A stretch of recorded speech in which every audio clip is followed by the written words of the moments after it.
and he would ask me to sit on his laps, and I used to feel very uncomfortable. You don't want anyone to reject you. You don't want people to think that you're too sensitive. You don't want people to think that you're too serious with life.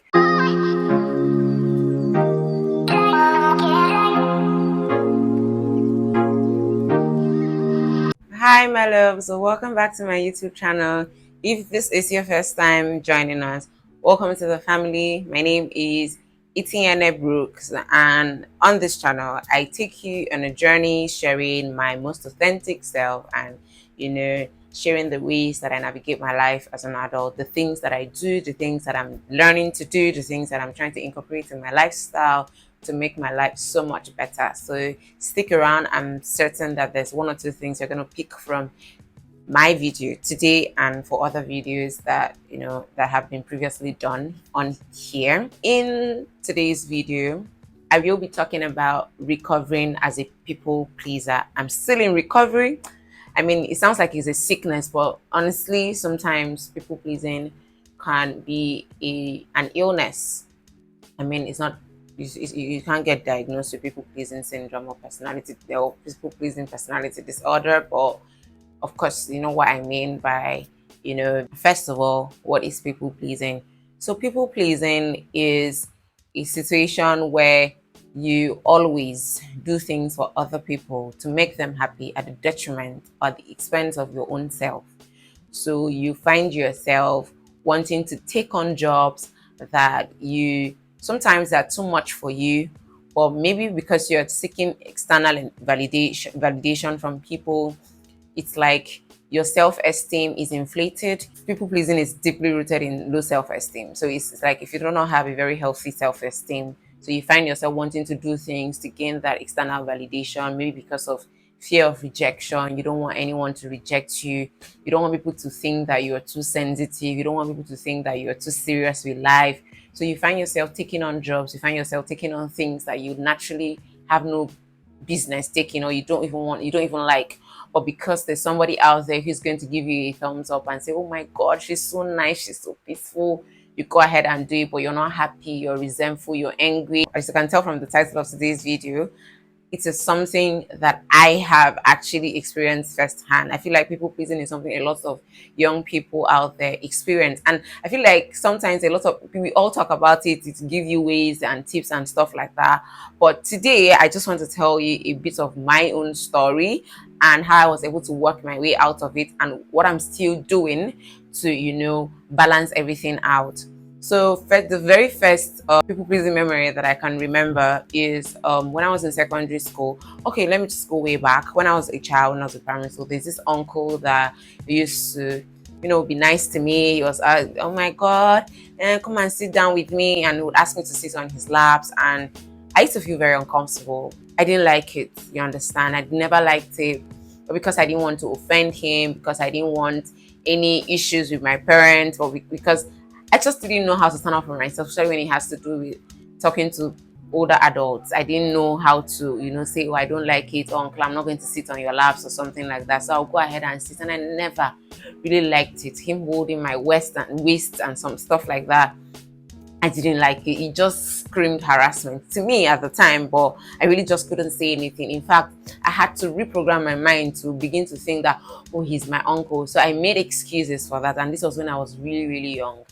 And then I'm going to take you to another memory that I remember.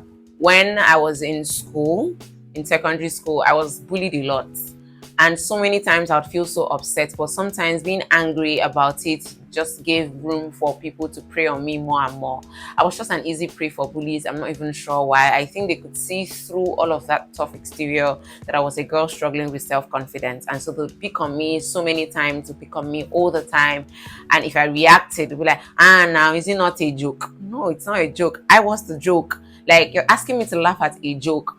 But I'm not laughing, I'm not laughing because that joke is me. I am the joke. You're laughing at me. So me laughing at the joke you're telling is me laughing at myself. But I wouldn't laugh. I would try as much as possible to, Yeah, I'll try as much as possible not to laugh, and then they'll be like, ah, you're too sensitive, you're too this, and I'll find myself giggling a little bit because I didn't want them to think I was too sensitive. And I really, really needed friends at the time. I don't know if it's because I went to school when I was too young. I went to boarding school as early as 9, and I think this incident that I'm telling you about happened when I was about 13. So I had gotten to senior school when this happened, and it wasn't the most pleasant experience for me because I knew in my heart that I was angry. Like, I knew that I didn't like it. I knew that this is not something that made me happy at all. But I just went along with it because I wanted to be accepted. I would do things. Sometimes I'll give out my food. Sometimes I'll give out my pen, even if it was the last pen, and rather borrow from someone else. I don't know. I just used to go the extra mile for people who were not even willing to go the extra mile for me. And I carried on that attitude into my adult life. And rest assured that I have been taken advantage of a million times, and I'll feel so angry and so bitter inside of me when they cannot reciprocate. And sometimes I don't know when to stop. It's like in my head it feels like, oh, if I just do more, if I do a little bit more, just a little bit more, just a little bit more, they're going to accept me. And it just didn't really happen because I didn't even accept myself. I did not accept myself. So why was I expecting other people to accept me? I couldn't even stand up for myself or even say no. And for the times I'd say no, they would turn it into an argument, and I'd feel so bad because I do not like to be quarrelsome. I do not like to appear that way. Ironically, I've been in quite a number of misunderstandings. I've been in quite a number of, quarrels and, fights. And for some reason, I've been trying to avoid all of them. So I feel like right now I've grown and I have realized that, you know what, you shouldn't be afraid of argument. In fact, do not even entertain the argument. Just say no and just keep it moving.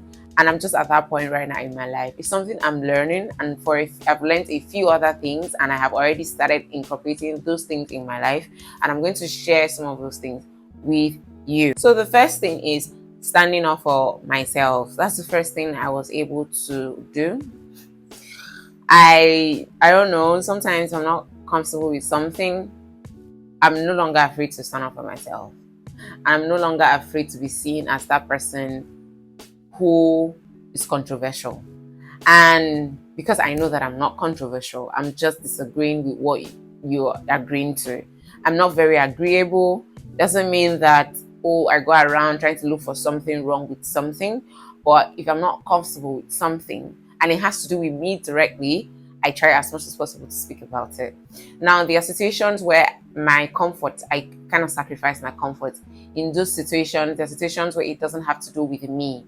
What I mean by that is like let's say we're in a group of people. It's not just about me. Let's say we're trying to plan for the beach or for a gallery. We want to go out to the gallery or something. If everybody goes for the gallery, I would go for the gallery as well. But it just doesn't mean that.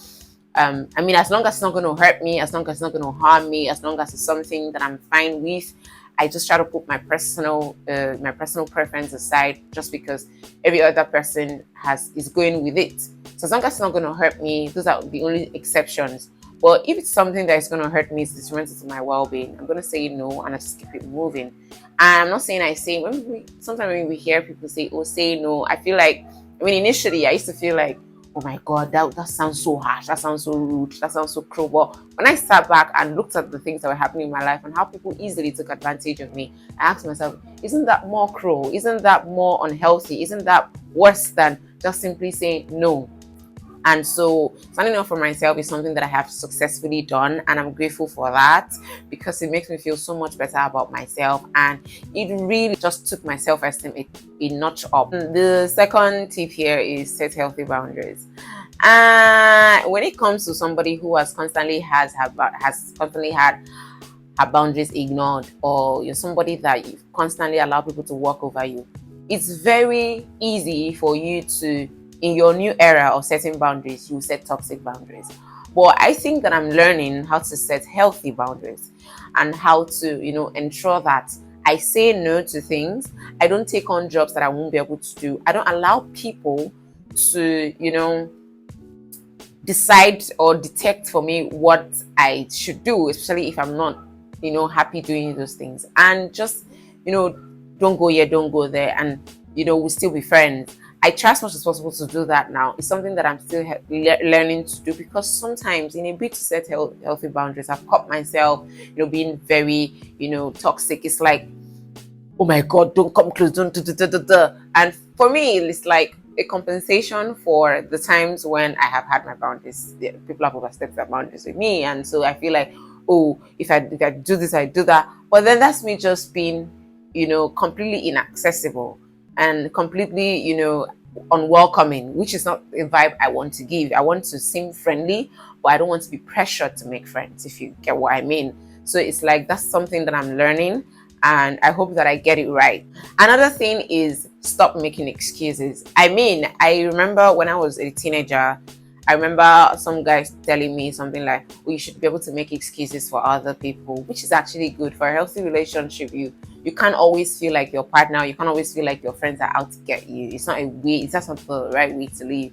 However, I believe that if people are constantly do things to hurt you, if someone does something to hurt you, you can't repeatedly keep giving these people excuses. Or maybe he was, maybe, because that way you are ignoring your own needs, you're ignoring your own desire, you're ignoring your own feelings, you're putting your own feelings aside, and that's not healthy for you.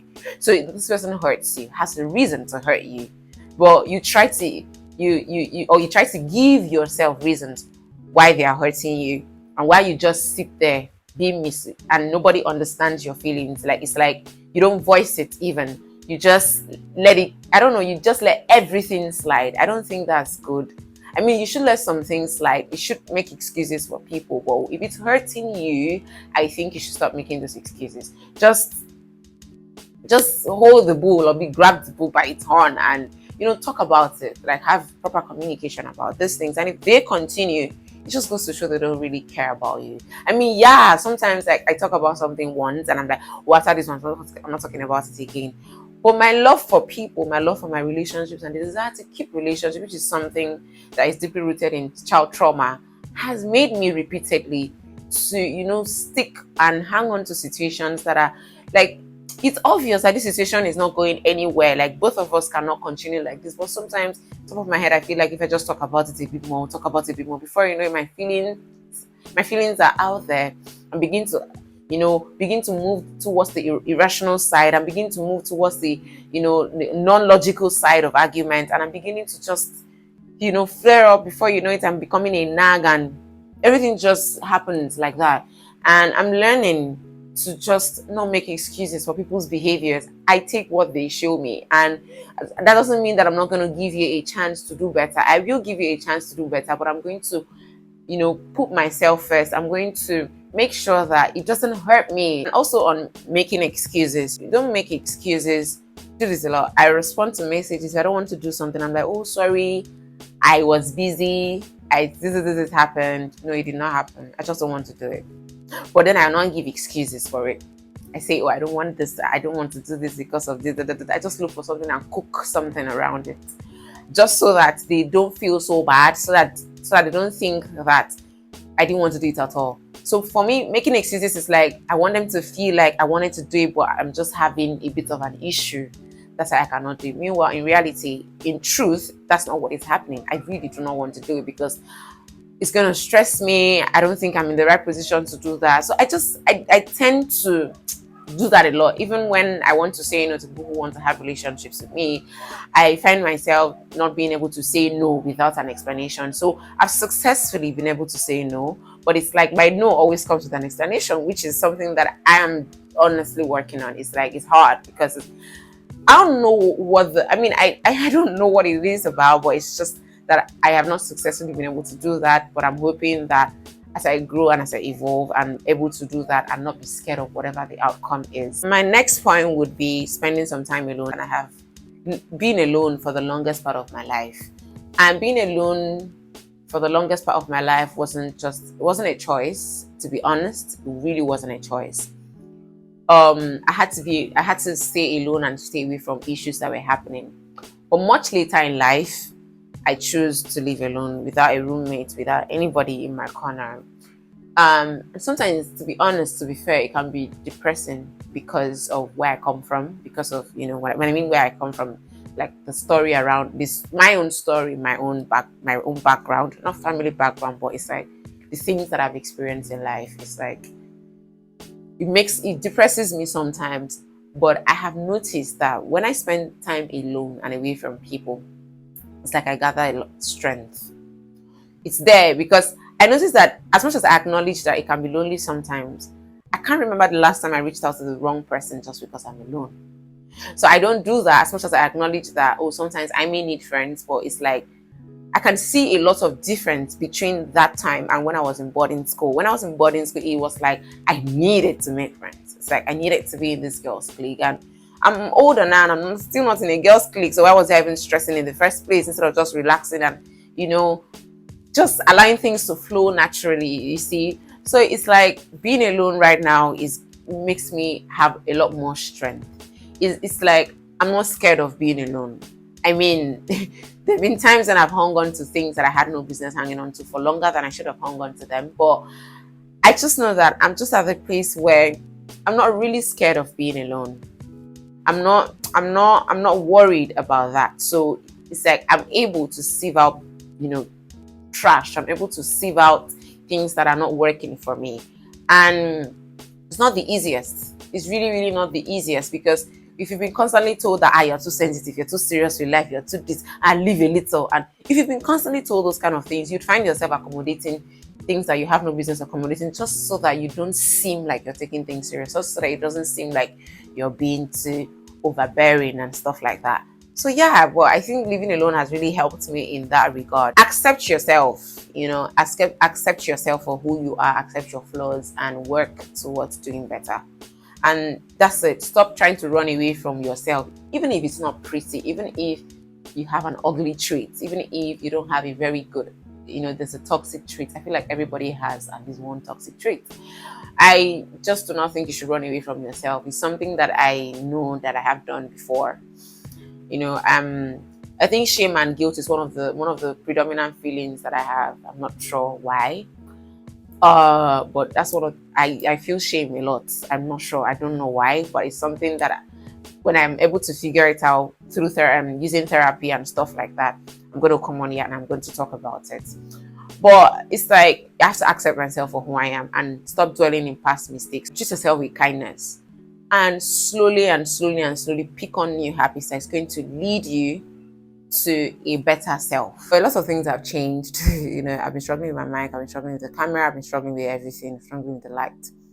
So I'm going to just talk about my last point, which is making yourself a priority and understanding that people will be people.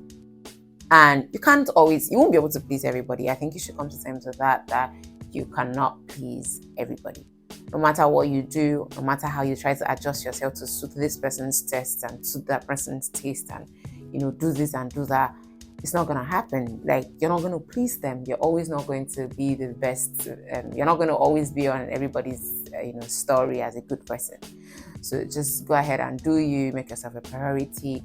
Understand what you want to take on and how much work you want to take on for other people. If you're going to help people, know the limits you want to help them and be very vocal about it, so that you don't go overboard and so that you don't give predators, a room to prey on you. And I think that brings me to the end of today's video. So I hope you guys enjoyed today's video. Please don't forget to like, subscribe, share, and let's grow this community together. If you liked this video and you want to leave a comment, or if you have a story to share, please feel free to drop a comment in the comment section. And I'm going to see you in my next video. Bye.